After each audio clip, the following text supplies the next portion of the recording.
Bonjour à toutes et à tous, aujourd'hui nous allons voir un nouveau chapitre, le chapitre 4 sur le calcul littéral.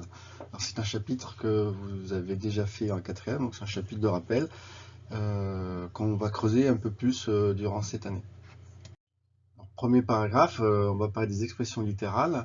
Donc on va donner même la définition. Une expression littérale, ça va être une expression mathématique qui va comporter une ou plusieurs lettres. D'accord? Donc on vous donne deux exemples. L'expression A va être égale à 3 fois A plus 3 moins B. Donc j'ai une expression qui va dépendre de deux variables, petit a et petit b. Alors ce sont des variables puisque je peux faire varier, donner n'importe quelle valeur à a et b. J'aurai un résultat qui sera égal à l'expression a, qui donnera la valeur à l'expression a. Donc ça veut dire que le signe égal en fait est le signe égal ici est là pour donner la valeur à une expression. Pareil pour l'expression b. On nous dit que grand B est égal à A fois 9 moins 1 plus B sur 3. Pareil, l'expression B dépend de deux variables, toujours petit a et petit b. Et quelles que soient les variables que je donnerai à A et à B, j'aurai un résultat à ce calcul, hein, A fois 9 moins 1 plus B sur 3. Et ce résultat va me donner la valeur de l'expression grand B. Donc ici, je n'ai pas d'équation, je n'ai que des expressions. Et je n'ai pas d'inconnu, je n'ai que des variables. On va expliquer plus tard les raisons qui font que j'ai une équation ou pas, et on distinguera les inconnus avec les variables. Vous allez voir que c'est très simple. On va donner une première propriété, une simplification avec une lettre. Vous l'avez vu déjà depuis la cinquième. Dans une expression littérale, lorsque vous allez avoir le signe multiplié qui sera placé devant ou derrière une lettre, alors ce signe multiplié sera supprimé. On comprend dans le langage courant, quand je vous dis que j'ai 3 pommes, on comprend que c'est 3 fois une pomme. D'accord?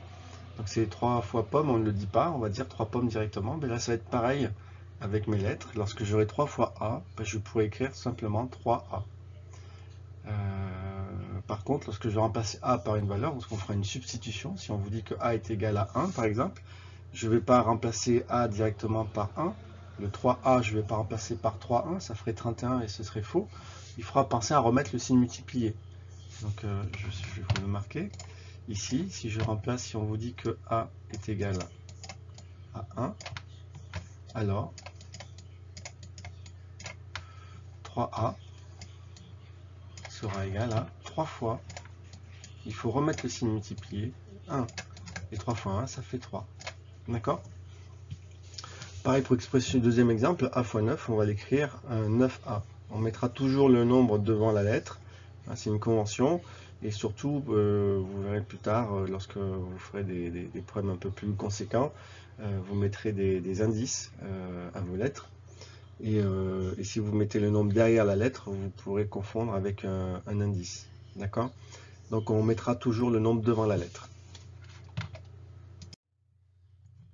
On continue, donc deuxième propriété, on va simplifier avec une parenthèse. Alors ça sera à peu près la même chose que ce qu'on vient de dire, sauf que cette fois-ci, le signe multiplié, lorsqu'il sera placé devant ou derrière une parenthèse, ben, ce signe multiplié, on pourra le supprimer. Il sera toujours là, mais on n'a pas besoin de l'écrire pour comprendre qu'il est là. Alors, premier exemple, j'ai 3 fois, entre parenthèses, 3a plus 2. Ben ça, on vous dit que c'est égal à 3, entre parenthèses, 3a plus 2.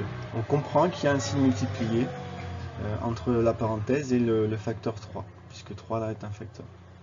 Deuxième exemple, vous avez entre parenthèses 7a plus b, le tout multiplié par k. Alors là, le facteur c'est k, et ce facteur, on n'est pas obligé de mettre le signe multiplié puisqu'il est situé derrière une parenthèse. Au passage, on notera qu'il est préférable de mettre ce facteur k devant la parenthèse et écrire que c'est égal, et on va le faire d'ailleurs, que c'est égal à k, facteur de 7a plus b.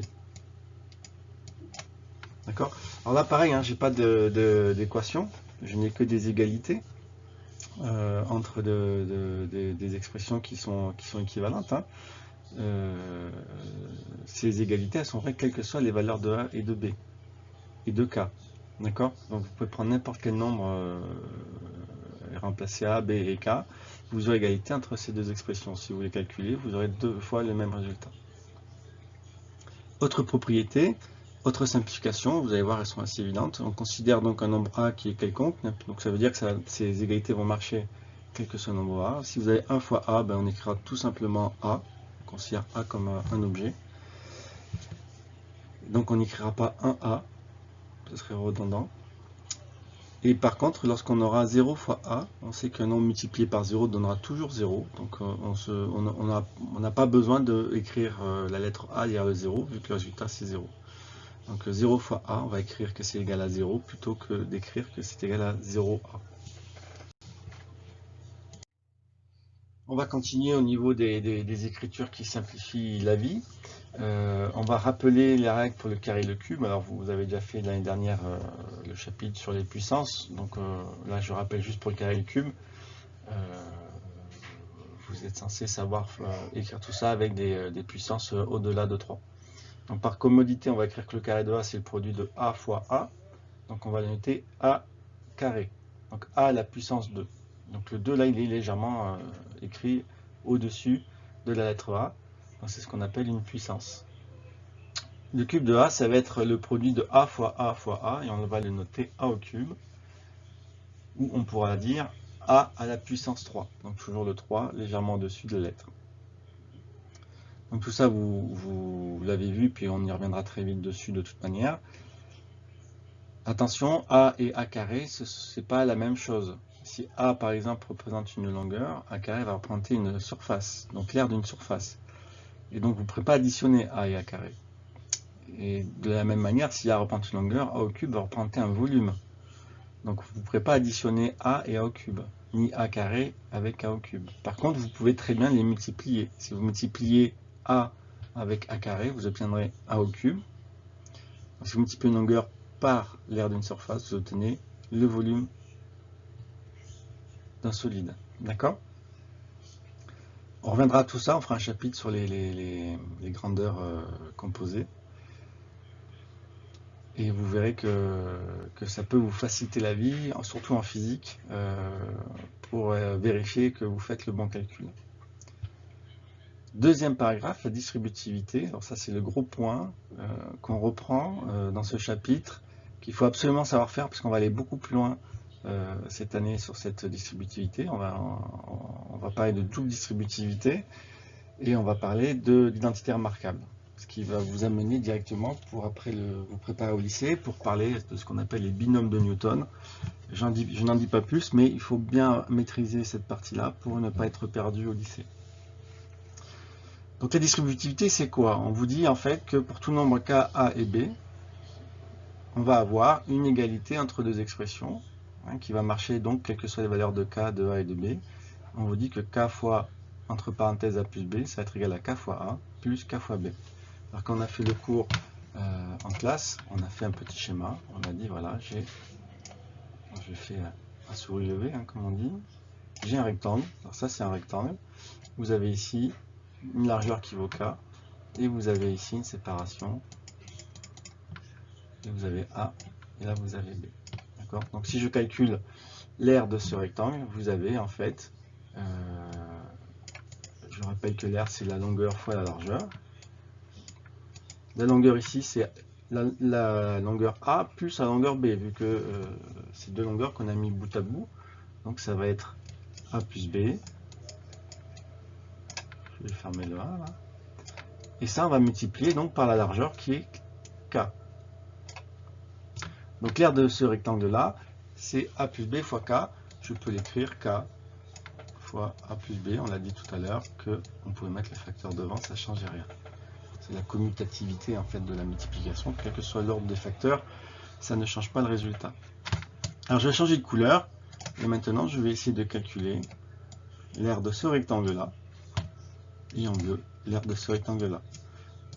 Par additivité des surfaces, des aires, je vais pouvoir dire que l'aire de mon rectangle rouge, c'est aussi l'addition de l'aire du rectangle hachuré en vert, plus l'aire du rectangle hachuré en bleu. Donc je vais calculer l'aire de mon rectangle en vert, ça va être égal toujours à sa longueur fois la largeur. C'est pas les mêmes, j'utilise les mêmes lettres, mais c'est pas les mêmes, c'est pas la même couleur. Donc ça va être égal à quoi? La longueur ici c'est k, et je vais multiplier par la largeur qui est petit a. Et si je fais en bleu, l'aire de mon rectangle en bleu, toujours pareil, c'est longueur fois largeur. Sauf que ces longueurs-largeurs sont en bleu, c'est pas les mêmes que pour les deux autres triangles. Ma longueur, je veux dire que c'est K, et je vais multiplier par la largeur qui est petit b. On a dit qu'on avait égalité entre l'aire du triangle rouge et la somme des aires des deux triangles, vert et bleu. Donc on va pouvoir écrire que finalement l'aire en rouge, qui est égale à K fois A plus B, va être égale à l'aire du triangle hachuré en vert. Donc l'aire de ce triangle, on l'a calculé, c'est K fois, donc KA, plus l'aire du triangle hachuré en bleu, donc K fois B, donc KB. Donc vous voyez qu'on retrouve, en raisonnant sur les aires de rectangle, on va retrouver cette propriété de la distributivité qu'on va utiliser en algèbre dans nos expressions. D'accord? Donc il y a une concordance entre la géométrie et l'algèbre. D'accord? Donc voilà, c'est une démonstration géométrique de cette propriété de la distributivité. On refera le même raisonnement quand on va parler de double distributivité. On décomposera le facteur K en deux facteurs, petit c et petit d. Donc K sera égal à c plus d. On fera le même raisonnement, vous verrez un peu plus tard. Donc si vous avez cette distributivité en tête, ben vous allez pouvoir décomposer une expression comme 5 fois 3a plus 5. Ce facteur, vous allez devoir le distribuer. C'est pour ça qu'on appelle ça la distributivité. La multiplication se distribue sur l'addition. Donc ce facteur, je vais devoir le distribuer sur chacun des termes. Donc ce facteur, dans la première l'expression de gauche, je ne l'ai écrit qu'une fois, mais je vais être obligé de le distribuer sur les deux termes.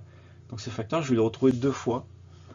Ensuite, une fois que je l'aurai distribué, que je l'aurai développé, je le trouve deux fois dans l'expression. Donc je vais avoir 5 fois 3a plus 5 fois 5. Alors quand je multiplie, je pourrais toujours faire l'opération. 5 fois 3a, c'est 5 fois 3 fois a. 5 fois 3, c'est 15. Et il me reste fois a, donc 15 fois a, c'est 15a. Ensuite, j'ai 5 fois 5, ben 5 fois 5, c'est 25. Je n'ai pas le droit de faire l'addition, 15a plus 25, puisque a, je ne connais pas sa valeur. Donc je ne pourrais pas faire l'addition. Je suis obligé de m'arrêter là. Deuxième expression, j'ai 11 fois 2a plus 5b plus 3c. Alors là, cette fois-ci, dans ma somme entre parenthèses, j'ai trois termes. Ben, ça va être la même chose. Je vais être obligé de distribuer mon facteur 11. Je vais être obligé de le distribuer sur chacun des termes. Donc cette fois-ci, trois fois. Je vais me retrouver avec 3 facteurs 11 lorsque j'aurai développé. Alors je peux très bien commencer à développer une première fois. Donc je distribue le 11 sur le 3c. Donc je vais avoir... En fait, j'utilise cette propriété de la distributivité deux fois. La première fois, je vais considérer que mon 2a plus 5b, c'est déjà un premier nombre. Donc je distribue mon facteur 11 une première fois, et je multiplie à 2a plus 5b. Et je le multiplie ensuite, je vais le retrouver ici, j'ai 33 qui est 11 fois 3. Et ensuite, je dois encore distribuer ce facteur 11 sur mon premier terme ici et mon deuxième. Donc je vais avoir 11 fois 2, 22, 11 fois 5, 55, et je retrouve mon 33. Donc j'ai 3 fois mon facteur 11 ici. Et cette égalité, elle marchera quelles que soient les valeurs de A, B et C. Donc on a parlé de développer, de développement, ben, c'est la première façon de lire la distributivité. On va lire de la gauche vers la droite la propriété qu'on vient de démontrer. Donc développer va signifier qu'on va transformer un produit en une somme ou en une différence. Donc quels que soient les nombres K, A et B, je vais pouvoir dire que K fois A plus B va être égal à KA plus KB. Ou si j'ai une différence dans ma parenthèse, K fois A moins B va être égal à K fois A moins K fois B. Donc à chaque fois je pars d'un produit et j'arrive à une différence. Alors je sais que c'est un produit puisque la dernière opération à réaliser c'est le produit. La parenthèse m'oblige à faire l'addition ou la différence en premier. Et donc la dernière opération à faire c'est le produit dans le membre de gauche. Donc c'est bien un produit. Alors que dans le membre de droite, la multiplication est prioritaire sur l'addition et la soustraction. Donc l'addition ou la soustraction se feront en dernier. Donc je vous ai mis d'exemple en dessous. Ben, c'est la même chose que ce qu'on a fait au-dessus. Je vous laisse regarder. Ce facteur 5, on le distribue, hein, je rappelle, sur le premier terme, puis ensuite sur le deuxième. Le facteur 3 ici, pareil, on va le distribuer sur le premier terme, puis sur le deuxième. Donc ici, 5, je le distribue sur 3A, donc je vais avoir 5 fois 3A. Le signe plus, je l'écris. Mon facteur 5, je le distribue sur le terme B, donc je vais avoir 5 fois B. Donc j'avais 5 fois 3A, ça va faire 5 fois 3, 15 fois A, 15A, plus 5 fois B, 5B.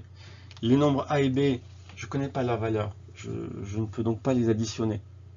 Si je prends le risque d'additionner et de dire que c'est égal à 20A ou 20B par exemple, forcément je me trompe. Il n'y aurait plus qu'une seule valeur en fait, où l'égalité serait vraie. Et donc là je passe à une équation. Mais du coup, j'ai pas le droit de faire ça, parce que mon égalité, pour ça, elle marche quelles que soient les valeurs de A et de B. Donc si l'égalité que je dois écrire ensuite, ça doit être aussi vrai, quelles que soient les valeurs de A et de B.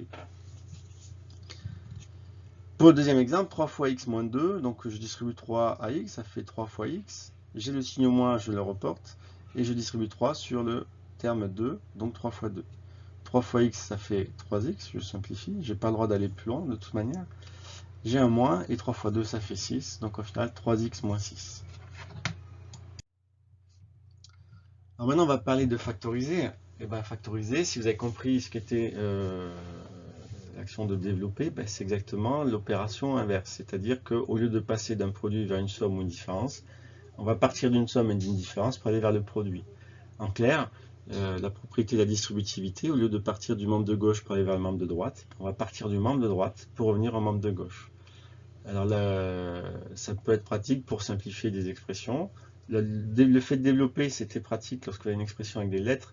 Ça vous permet de simplifier l'expression au maximum avant d'attribuer une valeur à la lettre. Ça va pouvoir vous aider aussi pour résoudre des équations. Alors que factoriser, ça va vous permettre de simplifier au maximum une expression. Alors comment on fait tout ça? Ben, il va falloir trouver d'abord le facteur commun. Donc, je prends le premier exemple, je m'aperçois que j'ai une somme, 5a plus 5. Je m'aperçois que le facteur commun ici, ça va être 5. D'accord? Ben, le facteur commun, je le mets vraiment en facteur. J'écris 5, j'ouvre ma parenthèse et je regarde ce que ça fait. Comme j'ai mis j'ai mis 5 en facteur commun, ça veut dire que 5a, je vais le diviser par 5. Donc si je fais 5a divisé par 5, il va juste me rester a. Je l'écris. J'ai un plus, il n'y a aucune raison que ça change, je le réécris. 5 divisé par 5, ça va me faire 1. Donc voilà, je retrouve mon expression, j'ai plus qu'à fermer ma parenthèse. Pareil ici, 5a moins 25, je m'aperçois pareil que le facteur commun, c'est 5. Je ne peux pas mettre a quelque part en facteur commun, puisque le deuxième terme, 25, je n'ai pas la lettre a. Donc je sais déjà que la lettre a ne sera pas un facteur. Donc 5a divisé par 5, ça me fait a.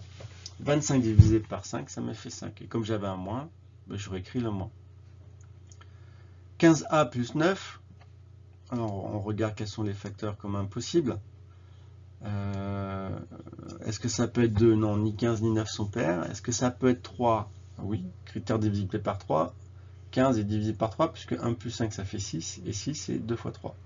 Donc 15 est divisé par 3, et 9, ça s'écrit 3 fois 3, donc c'est aussi divisé par 3. On peut commencer, si on ne voit pas que c'est le plus grand facteur commun possible, on peut déjà commencer par factoriser par ça, et voir si dans la parenthèse qui va rester, on ne peut pas encore factoriser derrière. On ne pourra pas ici, donc je mets un facteur commun 3,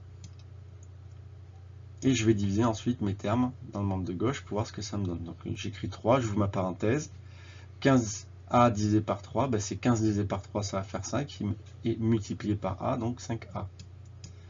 9 divisé par 3, ça fait 3, donc mon résultat c'est 3 fois, j'ouvre la parenthèse, 5a plus 3.